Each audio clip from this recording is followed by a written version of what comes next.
โดย เนี่ แม่ ย นะ ตามรูป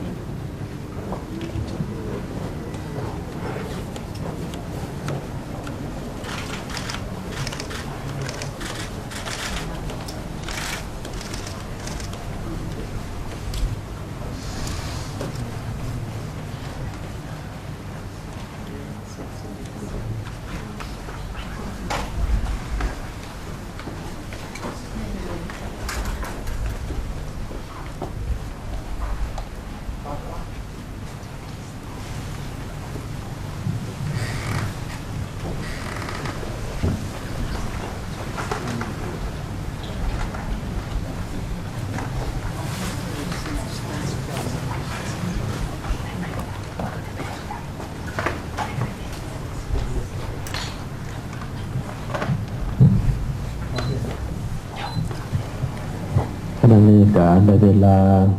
พอเพียงทุกประการจะขออนุญาตเข้าสู่พิธีทีอันเป็นสิริมงคลก็นั้นขอเฮียนสมเด็จเจ้าหญิงไอโกะแห่งประเทศญี่ปุ่นที่นับถืออย่างสูง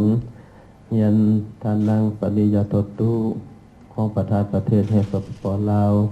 ที่เคารพนับถืออย่างสูงอย่างการนำทัพรัฐแก่ที่มีเกียรติที่นับถือเมื่อนี้ได้เวลาสมควรได้เข้าพิธีบาสีอวยพรให้แก่ท่านสมเด็จเจ้าหญิงไอโกะแห่งประเทศญี่ปุ่นและในโอกาสได้มาเยี่ยมยามสันทวมิตรีสาธารณรัฐประชาชนลาวได้จัดพิธีบาสีอวยพรในเพิ่นวันนี้ได้เวลาเป็นเรื่องงามยามดีแล้วเพื่อเป็นเกียรติในพิธีเป็นสิริในมงคลขอเรียนเชิญท่านนางปณิยาโตตุของประธานประเทศแห่งสปป.ลาวได้ให้เกียรติได้เพียรพาขวัญให้เป็นสิริมงคลขอเรียนเชิญด้วยความอย่างสูง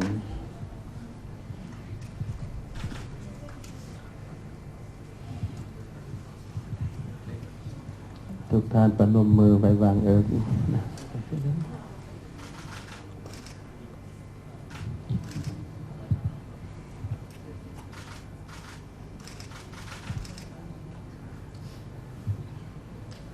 จะไปเชิญเจ้าพนักงานได้เล่งไฟ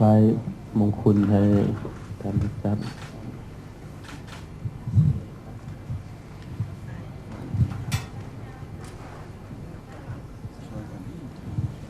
ไม่ชอบแบบนั้น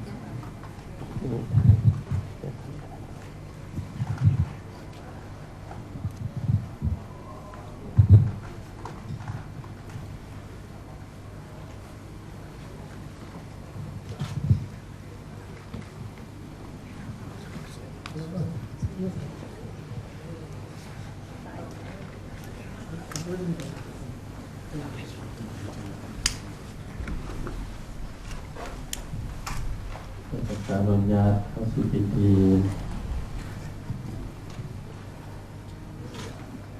สาธุนะโมตัสสะภะคะวะโตอะระหะโตสัมมาสัมพุทธัสสะนะโมตัสสะภะคะวะโตอะระหะโตสัมมาสัมพุทธัสสะนะโมตัสสะ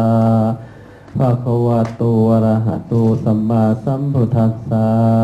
พุทธังอาราธนานังธัมมังอาราธนานังสังฆังอาราธนานังสัพพะเทวตาอาราธนานังพุทธังปสิทธิโนธัมมังปสิทธิโนสังฆังปสิทธิโนโอกาสาราธนังกะโลมา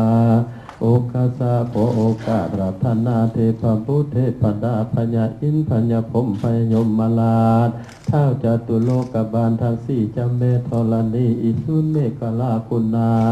สิ่งศักดิ์สิทธิ์ในสกลและพิภพเจ้าที่เจ้าฐานเจ้าบ้านเจ้าเมืองเจ้าวงศ์คงเขตจงเสด็จเข้ามาบาสีอวยพรให้แก่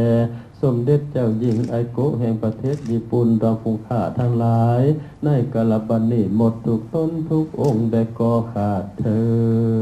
นสีสิทธิพระพรบวรแวนวิเศษอาจเป็นเบกเตโส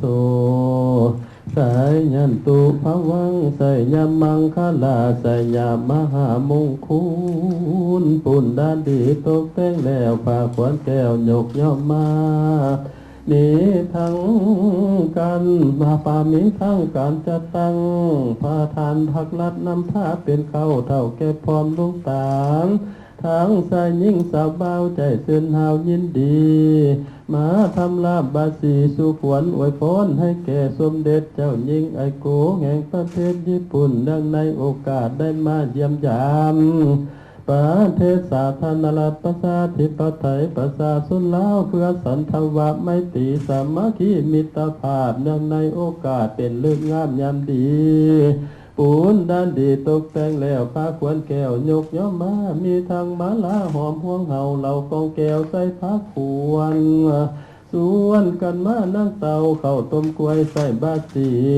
นี้ทางของดีๆงามๆเพียงปอดกองห่างลวดแล้วบอนรับบวน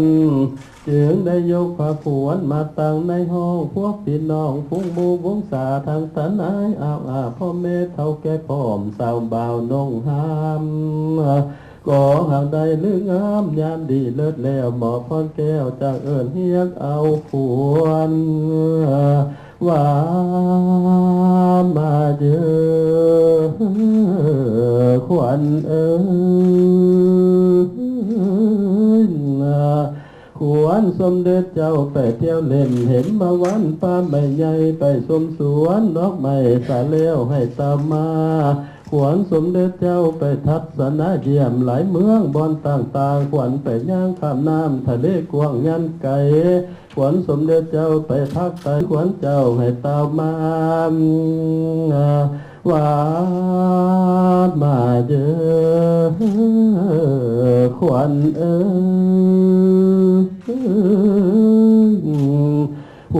หัวกองให้มาอยู่หัวอย่าวางขวนข้างมาอยู่ข้างอย่าเศร้าขวัญเต้าน้อยเลยหัวใจทางขวัญไหนเลยขวัญนอกขวัญครองเลยขวัญกลางขวัญเอวบางกลมกิ้วขวัญทองหิวเฮาโน้มขวัญผมงามสะอาดขวัญปากซานจันละจาก็มาสาเมื่อนิยามเนม30 ขวนก็ให้แลนมาเฮา90 ขวนก็ให้แลนมาหูว่ามาเจอขวัญ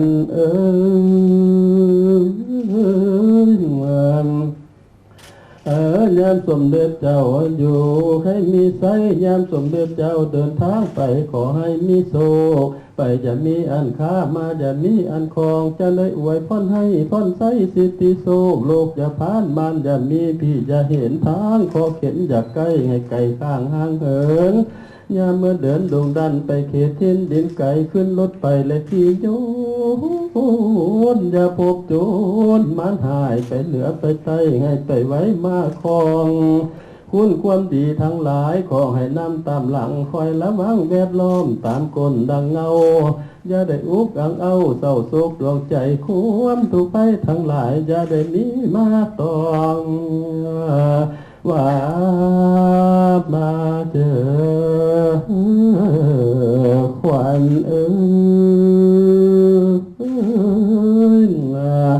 ขวัญสมเด็จเจ้ามาถึงแล้วขอให้หายป่วยไข้และอุบาทพญาตองในเนื้อให้ห้างเสีย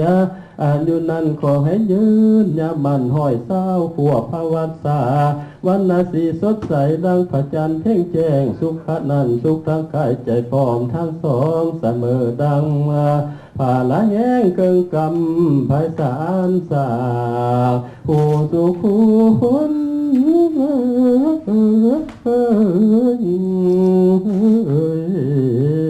นันทรใส่ยันตูภวังใส่ยมังคลังอายุวันโนสุขังภาลังเถิ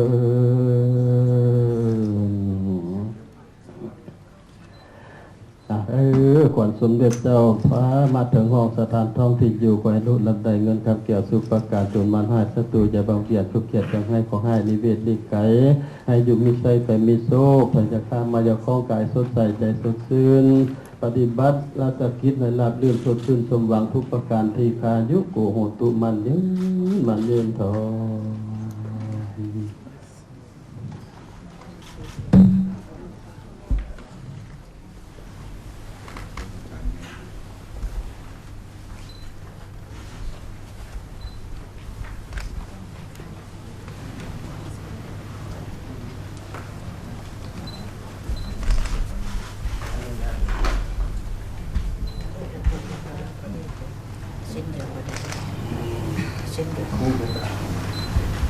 ยาสิทธิพันนังละพังสุขขังพลัง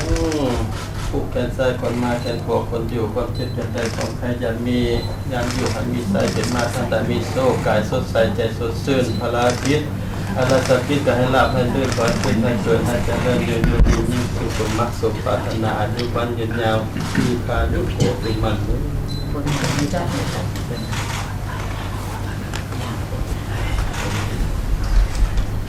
สยาสิทธิพันนังละพังสุขขังพลังผู้แก่นใจคนมาแก่นพอคนอยู่ความเจ็บจะได้ของใครจะมี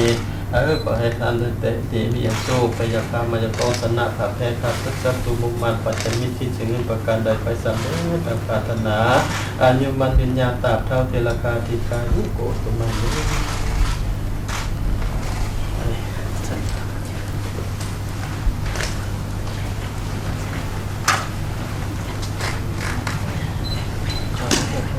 สมเด็จพระเจ้าอยู่หัวที่เดินทางไปเยี่ยมเยียนสถานที่สงฆ์จงได้ซึ่งแบบมีผลสำเร็จในองค์ที่ทุกเกียรติคุณพระองค์ขอให้เป็นตัวแทนแห่งสายสุพรรณมิตรภาพอันดีงามระหว่างประชาชนสงสารลาวและทุกคนตลอดเกียรติผู้ยกนะ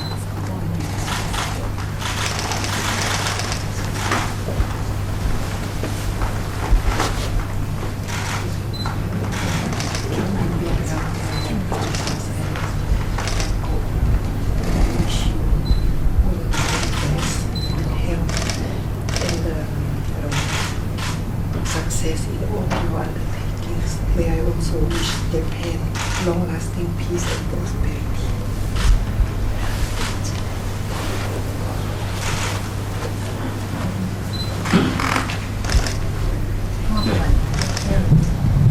สำหรับพิธีบาสีสุขวัญและ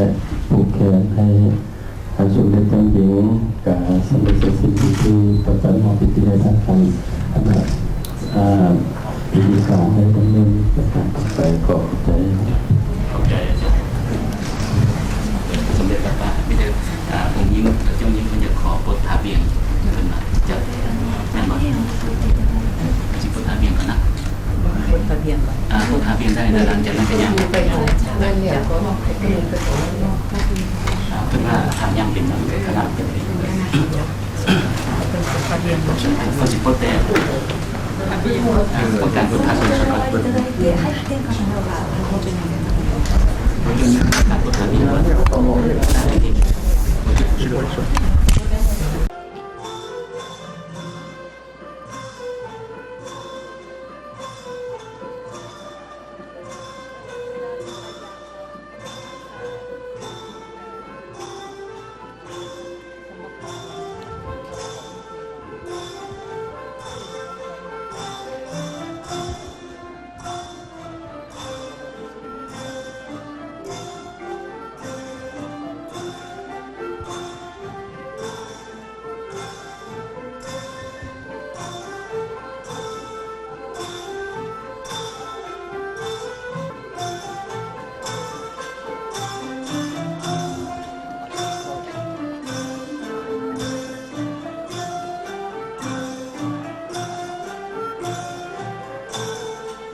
เฮียนธนาคารนางปณียาทอตู้รองประธานประเทศแห่งสปป.ลาวที่นับถืออย่างสูงเฮียนสมเด็จเจ้าหญิงไอโกะแห่งญี่ปุ่นที่นับถืออย่างสูงบรรดาท่านแขกที่มีเกียรติที่นับถืออย่างสูงในตอนค่ำมื้อนี้ธนาคารนาง敬意を表しますラオス人民民主共和国副主席バーリンヤトトゥカッカ日本国愛子内親の殿下これご参加の皆様ในตอนค่ำมื้อนี้ปณธานนางปานิยาทอตู้รองประธานประเทศได้เป็นเจ้าภาพจัดงานเลี้ยงเป็นเกียรติต้อนรับสมเด็จเจ้าหญิงไอโกะแห่งญี่ปุ่นเนื่องในโอกาสที่เดินทางมาเยี่ยมยามสาธารณรัฐประชาธิปไตยประชาชนลาวอย่างเป็นทางการในระหว่างวันที่ 17-21 พฤศจิกายน 2025今晩バーニー・ヤトトゥ国家副主席は2025年11月17日から21日までラオスを公式訪問の中、日本の愛子内親王殿下を記念すべく晩餐会を開催する運びとなりました。ต่อไปนี้ขอเรียน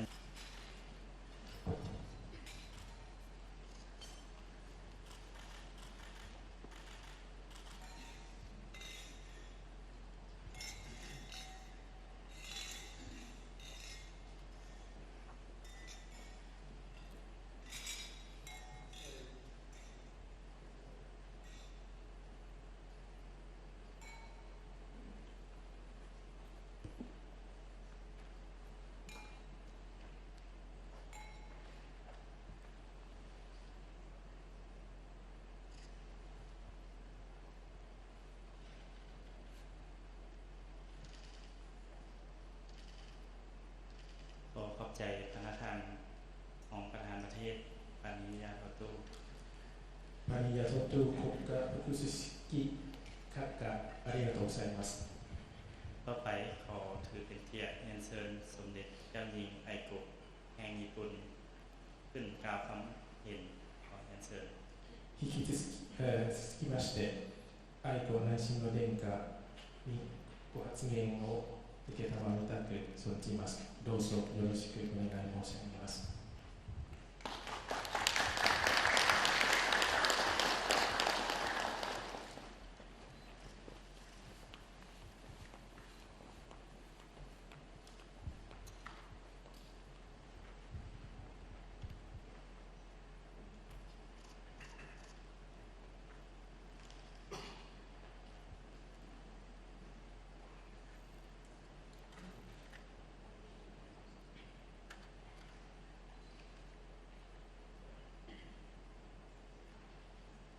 ハーニー国家副主席閣下、ご列席の皆様、カバイディนาธานนางปานิยาโทตูพงศ์พระต่างประเทศแห่งสปป.ลาวที่นับถือขอเขียนบรรดาทานทางนี้ในทางซ้ายสบายดีこの度は温かいおもてなしをいただき、その上、このように盛大な晩餐会を催していただいたことを心より御礼申し上げます。日本とラオスの外交関係樹立70周年を記念する年に、私にとって初めてとなる国際親善のための外国訪問として、ラオスを訪れることができましたことを大変嬉しく思います。ก่อนอื่นหมดข้าพเจ้าขอแสดงความขอบใจจากจริงใจมายังพนาธานที่ได้ต้อนรับอย่างอบอุ่นและจัดงานเลี้ยงที่สง่างามในค่ำคืนนี้เนื่องในโอกาสฉลองครบรอบ70 ปีแห่งการสร้างตั้นสายพอพันทางการทูตระหว่างญี่ปุ่นและลาวข้าพเจ้ารู้สึกเป็นเกียรติอย่างยิ่งที่ได้โอกาสเยี่ยมยามประเทศลาวตั้งเป็นการเยี่ยมยามสันตวไมตรีสากลอย่างเป็นทางการขั้นทำอิฐสำหรับข้าพเจ้าเอง本日の到着以来、本lun国家主席、ハーニー国家副主席、孫蔡首相をはじめ、ラオスの国民の皆様から心のこもった歓迎をいただき、ありがたく思うとともに、長年にわたって培われてきた両国の心温まる友情の絆を実感することができました。また、先ほどはハーニー国家副主席にバーシースークワンの儀式を執り行っていただきました。今、私の手首に巻かれている白い糸には、変わらぬ友情や助け合いの心、旅の安全など、さまざまな祈りが込められていると伺います。人生の節目などに、お互いの幸せを記念するために行われ、大切に受け継がれてきているこのようなラオスの伝統的な儀式に触れる特別な機会をいただいたことにも深く感謝申し上げます。ตั้งแต่เวลาข้าพเจ้ามาฮอดประเทศลาวคณะทานพระต่างประเทศทนรุนศรีสุริคณะทานห้องพระต่างประเทศท่านน้ำปานียาโตตูคณะทานนายกรัฐมนตรีสงสัยสิปานดอนพร้อมด้วยประชาชนทุกท่านได้ต้อนรับข้าพเจ้าอย่างจริงใจข้าพเจ้ารู้สึกมีบุญคุณและขอบใจมายังบรรดาทานที่ให้ข้าพเจ้าสัมผัสกับสายความมิตรภาพที่อบอุ่นใจระหว่างสองประเทศของพวกเขาเป็นเวลายาวนานนอกจากนั้นพระทานนามปานีก็ได้จัดตั้งพิธีบาสีสุควรให้แก่ข้าพเจ้าได้ยินว่าเส้นท้ายสีขาวที่พึงมัดให้อ้อมข้อมือของข้าพเจ้านี้แม้เต็มไปด้วยคำอธิษฐานที่ดีหลายอย่างเช่นความหวานเพื่อมิตรภาพที่บ่เปลี่ยนแปลงการสนับสนุนซึ่งกันและกันและอวยพรสำหรับความปลอดภัยในการเดินทางข้าพเจ้าอีกเทื่อนึงขอแสดงความขอบใจอย่างสูงที่ได้ให้โอกาสพิเศษที่ได้สัมผัสกับพิธีแบบคิดคมประเพณีดั้งเดิมของประชาชนลาวอีกด้วยอีกซึ่งได้สืบโตตั้งแต่ได้มาเพื่ออธิษฐานความสุขในการละโอกาสที่สำคัญในชีวิตของประชาชนในแต่ละจะในชีวิตラオスには豊かなメコン川の恵みとともに国民の生活に根付いた古くからの伝統文化が残されていると伺っております。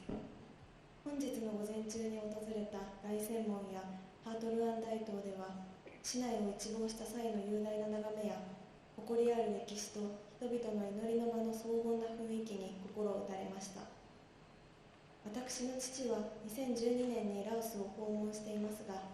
父からはラオスの人々の温かさやメコン川の恵みを受けた豊かな文化と美しい景色が特に印象深かったと聞いています。また、今回の滞在中、父も訪れたルアンパバーンを訪問できることも楽しみにしております。世界遺産にも指定された緑豊かな街並みを歩き、歴史的な地を巡り、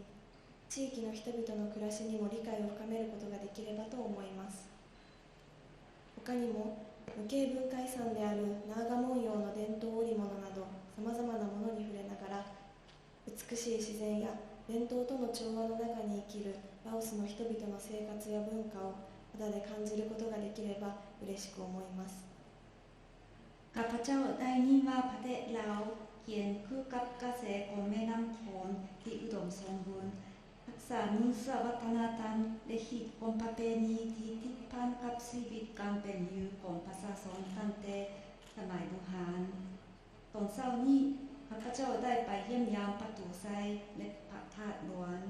ข้าพเจ้ารู้สึกตื่นตันใจอย่างลึกซึ้งกับทิวทัศน์ที่สวยงามที่มองเห็นตัวเมืองประวัติศาสตร์ยาวนานที่มีเกียรติและบรรยากาศที่สง่างามของสถานที่สักการะบูชาของประชาชนเสด็จพ่อของข้าพเจ้าได้ไปเสด็จเยี่ยมประเทศลาวในปี 2012 และเพิ่นได้บอกข้าพเจ้าสู่ฟังว่าเพิ่นได้ประทับใจเป็นพิเศษต่อจิตใจว่าเพื่อแผ่ของประชาชนลาววัฒนธรรมที่อุดมสมบูรณ์และทิวทัศน์ที่สวยงามอยู่ใต้ความอุดมสมบูรณ์ของแม่น้ำโขงข้าพเจ้ามีความหวังล่วงหน้าที่จะไปเยี่ยมยามหลวงพระบางเมื่อที่เสด็จพ่อก็ได้เสด็จเยี่ยมยามเช่นกันในระยะที่ข้าพเจ้าอยู่ประเทศลาวข้าพเจ้าหวังว่าได้อย่างผ่านภูมิฐานที่อุดมสมบูรณ์ของเมืองมรดกโลกรับสมสถานที่ประวัติศาสตร์และเข้าใจชีวิตของประชาชนท้องถิ่นให้ลึกซึ้งกว่าเขานอกจากนั้น ข้าพเจ้ายังมีความหวังที่ได้สัมผัสกับชีวิตและวัฒนธรรมของประชาชนลาวที่ดำรงชีวิตอย่างกลมเกลียวกันกับธรรมชาติและประเพณีที่สวยงามพร้อมทั้งได้สัมผัสกับสิ่งของหลากหลายชนิดรวมทั้งแผ่นแพทย์พื้นเมืองที่ใช้หลายหน้าซึ่งเป็นมรดกโลกวัฒนธรรมที่บ่สามารถจับต้องได้人と人との交流が両国をつなぐ絆を育んできました。ラオスはちょうど60年前の1965年に JICA 海外協力隊が初めて派遣された国であり、これまでに1000名を超える隊員が帰国に受け入れられ、現地の皆様と活動を共にしてきています。また、これまでに日本に留学されたことのあるラオスの方々が、その後、ラオスの社会で活躍されていることを伺い、心強く感じております。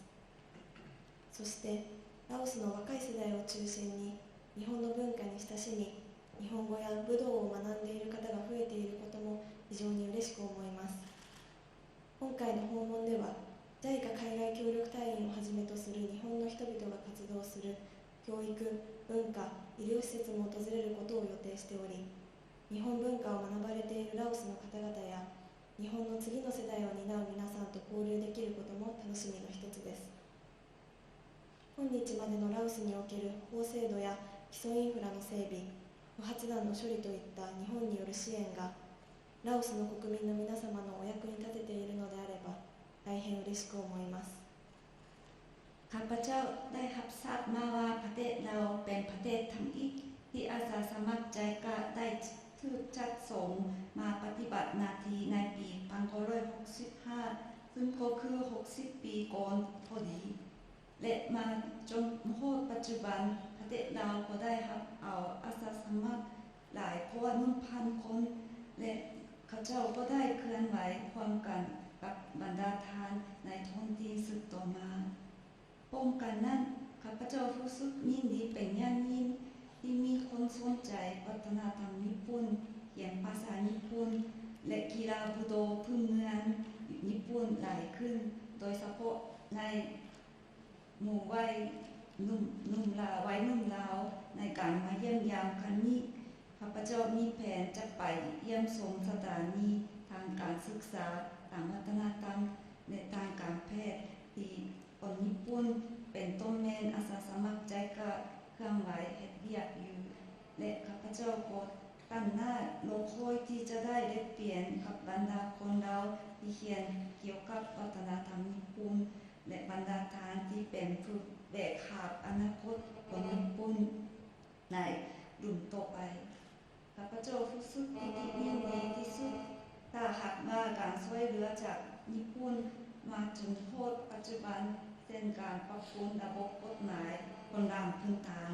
และการเก็บกู้ระเบิดโบราณแตกในประเทศลาวจะเป็นประโยชน์ต่อกับบรรดาประชาชนลาวทุกท่าน同時に日本の人々が2011年の東日本大震災などの大きな試練に直面した際、ラオス政府や国民の皆様から温かいお見舞いをいただき、惜しみない支援の手を差し伸べていただいたことも心よりありがたく忘れることはできません。東日本大震災の当時、私はまだ小学生でしたが、ラオスの方々からの心温まる支援について後に知り、両国の人々の結びつきが一層深まった出来事として心を動かされるとともに長く記憶に留めていきたいと思っております。พร้อมเดียวกันนั้นข้าพเจ้าขอแสดงความขอบใจเป็นอย่างยิ่งมายังรัฐบาลและประชาชนลาวที่ได้แสดงความเห็นอกเห็นใจอย่างอบอ้อมอารีและยืมมือเข้ามาให้การช่วยเหลืออย่างสุดกำลังให้ในตอนที่ประชาชนญี่ปุ่นต้องประสบบทโศกอันใหญ่หลวงเช่นภัยพิบัติแผ่นดินไหวขนาดใหญ่ที่ภาคตะวันออกของญี่ปุ่นในปี 2011 พวกข้าพเจ้าจะบ่มีวันลืมการช่วยเหลือในครั้งนี้ไปได้ถึงว่าในตอนนั้นข้าพเจ้าจะยังเป็นนักเรียนประถมอยู่แต่หลังจากได้รับทราบ ในภายหลังเกี่ยวกับการช่วยเหลืออันเอื้อเฟื้อประเทศของประชาชนลาวข้าพเจ้ารู้สึกตื่นตันใจว่านั่นแม่นเหตุการณ์หนึ่งที่เฮ็ดให้สายพัวพันระหว่างประชาชนทั้งสองชาติแน่นแฟ้นยิ่งขึ้นกว่าเก่าและจะระลึกไว้ในความทรงจำของข้าพเจ้าตลอดไปこのように長年にわたり日本とラオスの友好関係と協力の歴史が築かれてきたことを喜ばしく思います。そして日本の文化などに関心を持ち、日本に留学されている学生の皆さんをはじめ、日本で暮らすラオスの方々の滞在が楽しく安心できるものとなり、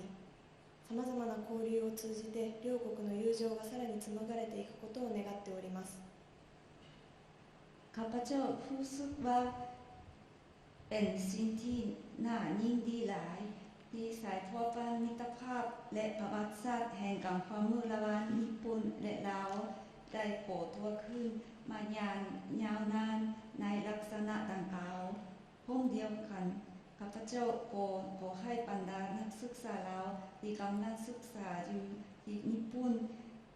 น่าจะสนใจเกี่ยวกับวัฒนธรรมของญี่ปุ่นเป็นต้นรวมทั้งประชาชนลาวที่อาศัยอยู่ญี่ปุ่นจะม่วนซื่นและมีความสุขสบายใจในการดำรงชีวิตและขอให้สายใยแห่งมิตรภาพของสองชาติเฮาได้รับการทักท้วงให้ยืนยาวยิ่งขึ้นผ่านการแลกเปลี่ยนที่หลากหลาย本日の日本とラオス両国の深い友好と幅広い協力関係は長年にわたる両国の先人たちによる努力の積み重ねの上にあることを忘れてはなりません。両国関係の発展に情熱を注ぎ、さまざまな困難を乗り越え、力を尽くしてこられた方々に思いを馳せるとともに、今後、私たち若い世代が先人たちの歩みを受け継ぎ、両国の架け橋となって、ラオスのチャンパーや日本の桜のように美しい花を咲かせていくことができればと思います。พวกเขาต้องบ่ลืมว่ามิตรภาพอันแน่นแฟ้นและสายพัวพันแห่งการความมืออันกว้างขวางระหว่างสองชาติญี่ปุ่นและลาวในปัจจุบันนี้แม้นมากพ้นแห่งความพยายามที่สังสมมายาวนานโดยคนฟุ้นโกนของทั้งสองประเทศข้าพเจ้าขอระลึกถึงบรรดาทานที่ได้ฟุ่มเฟือยแห่งอย่างกระทึกลือร้นข้ามผ่านนาอุปสรรคและพยายามอย่างสุดพละกำลังเพื่อการทึกย้ายขยายตัวของสายพัวพันระหว่างสองชาติและวันว่านับจากนี้ไปคนฟุ้นนุ่มพวกเขาจะสุดโตก้าวเดินของคนฟุ้นโกนเป็นขั้วโตระหว่างสองชาติและบุญบานอย่างงดงามดังเดียวกับดอกจำปาลาวและดอกซากุระญี่ปุ่นこの機会に日本、ラオス両国においてお互いの国への理解や関心がより一層高まり、果てしなく続く悠久のメコン川の流れのようにどこまでも発展していくよう願っています。ในวาระโอกาสนี้ข้าพเจ้าขอให้สองชาติญี่ปุ่นและลาวมีความสนใจและเข้าอกเข้าใจซึ่งกันและกันยิ่งขึ้นและตึกใหญ่ขยายตัวสืบต่อไปอย่างบ่หยุดยั้งดังกับกระแสของแม่น้ำโขงที่ไหลอย่างบ่รู้จักจบสิ้นตราบสวกาลนานโอ้ขอบใจหลาย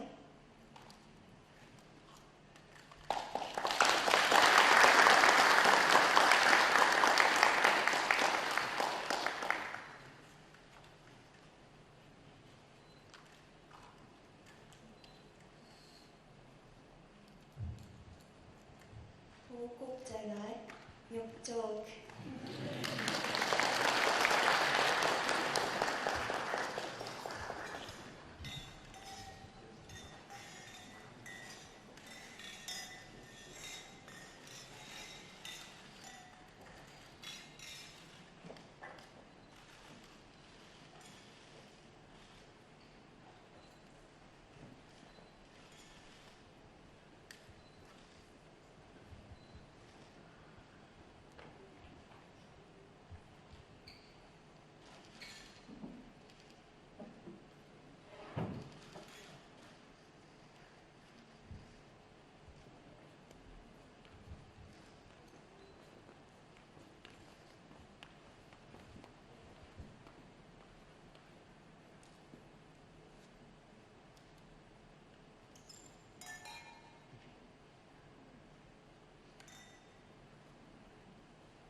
愛子内親王殿下ありがとうございました ท่านประธานสมเด็จและบรรดาท่านที่นับถือที่มีงานเลี้ยงต้อนรับ